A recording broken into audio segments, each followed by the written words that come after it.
My name is Rachel, and this is the story of the night when my most beautiful dream shattered. I always believed that love meant trust, and marriage meant feeling safe. But on my wedding night, something happened that I never imagined. I married Daniel. He was the love of my life. Or maybe, I just thought he was. He often said one thing: "I don't like your friendship with Alex." Alex was my best friend. We'd known each other since high school. Just friends. He never crossed a line, and neither did I. I used to laugh it off. "You're being silly. He's like a brother to me." But on our wedding night, Daniel said something that crushed my soul.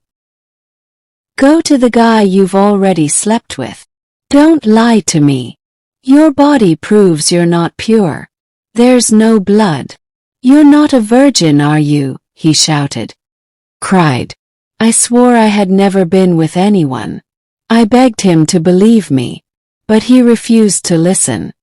He opened the door, threw out my bags, and said, "I married a liar. Get out."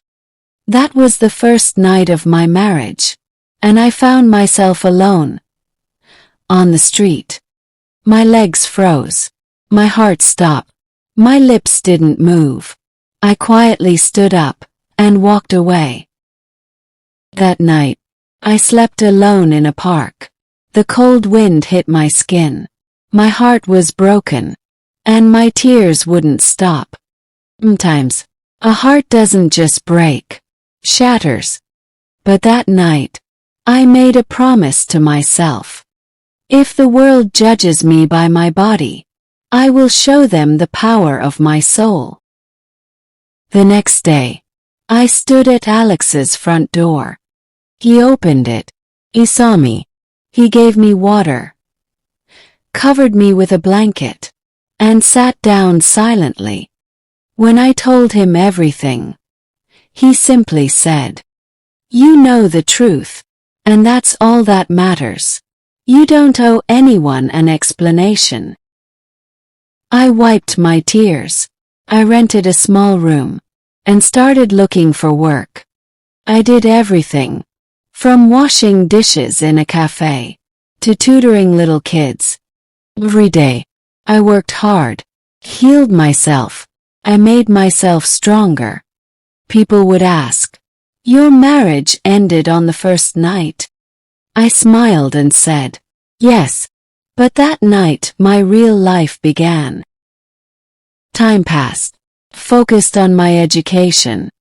I joined nursing school, topped my class. One day in the hospital, an emergency case came in. Girl, beaten by her husband because she didn't bleed on their wedding night. My hand shook. I held hers. I looked into her eyes and said, "You're not broken. You just loved the wrong person." Years went by. Daniel never apologized. But I rebuilt my life. I found love again, this time within myself. One day Alex came with flowers. He smiled and said, "Rachel, if you'll let me, I'd like to marry you." But I said no. He said, "If I say yes, people will say Daniel was right, that I was already involved with you, that I was a liar." I didn't want the truth to lose. I didn't choose love, chose myself. 10 years later, Daniel came to apologize. His wife had left him. He was lonely and broken. But I looked into his eyes and said, "You destroyed me at a time when I loved you the most. Well, I love myself." If you're hearing this, and someone once broke you, judged you, or made you feel ashamed over your purity, please remember, you are not a body. You are a whole person. Your worth is not defined by someone's doubts, some blood, or a cruel word. Hold yourself, heal yourself, and show the world where real strength lives. No blood doesn't mean you're not pure. Silence doesn't mean you're guilty. And friendship doesn't always mean love. If you know your truth, you don't need to prove anything to anyone. Telling the truth is sometimes the bravest thing you can do. If my story touched your heart, please leave a comment. Tell me where you're watching from. 'Cause maybe your one comment could give someone else the strength to keep going. See you tomorrow. Goodbye.